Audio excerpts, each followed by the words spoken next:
What's going on, everybody? My name's Code, and I'm a mixed media artist out of Southern California.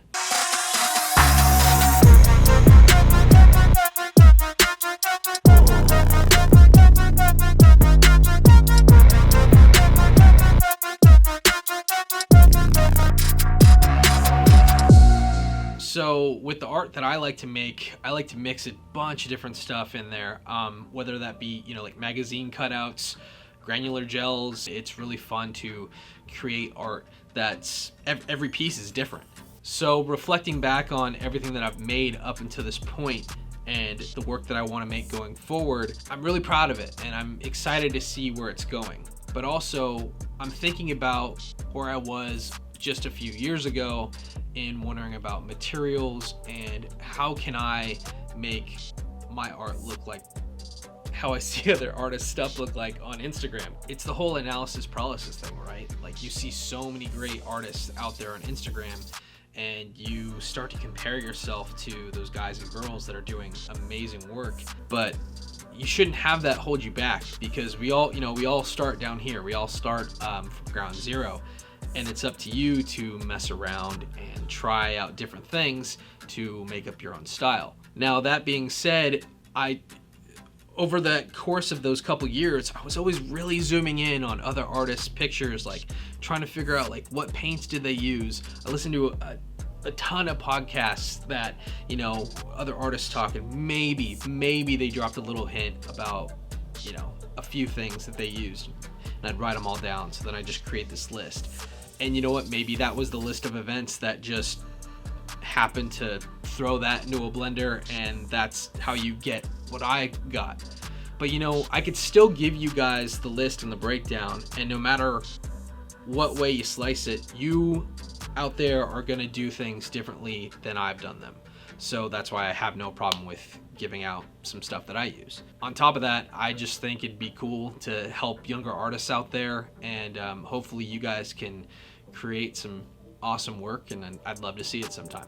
So depending on the area that you're in, obviously if you're in a bigger city, you're gonna have a lot more access to, maybe higher quality stores, and you got to work with what you got. If you're kind of in the middle of nowhere, normally there are a lot of chain stores that'll kind of be the same, like Michael's.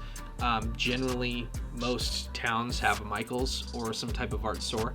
So and not all Michael's are the same. Not all of them carry the same products. Most of them do, but something that I've been really excited about that they're doing is they actually started picking up Montana cans, Montana spray paint, and they don't stock like all the colors, but Montana Gold is great for especially the type of art that I like to do. It's high quality stuff, and you're not going to go wrong heading to Michael's to grab some of that.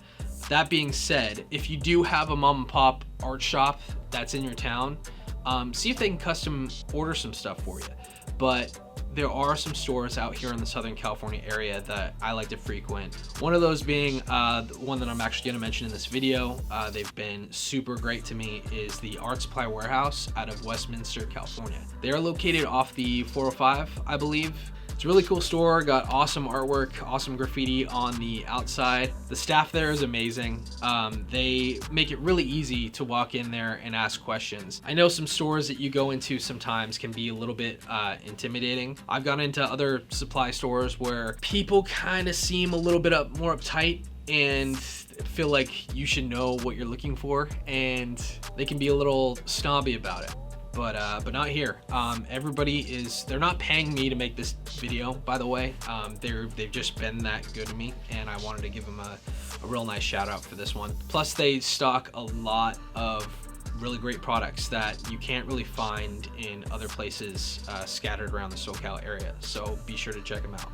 So a big product that I'm actually going to shout out, this is something that I use probably almost every time I go to the canvas in one way or another, is Earl Lube. And Earl Lube is great. It's a wheat paste essentially, and it's what I use to coat paste the pictures onto my canvases and all my prints and everything like that. And there's just multiple applications that you can use this product for. And not to mention, it's really affordable. Something that you can pick up at the Art Supply Warehouse or on the Earl Lube website. And I'll put their Instagram and everything right below here. Something that a lot of artists use, I've seen a lot of people doing, obviously, like liquid acrylic pours and stuff like that.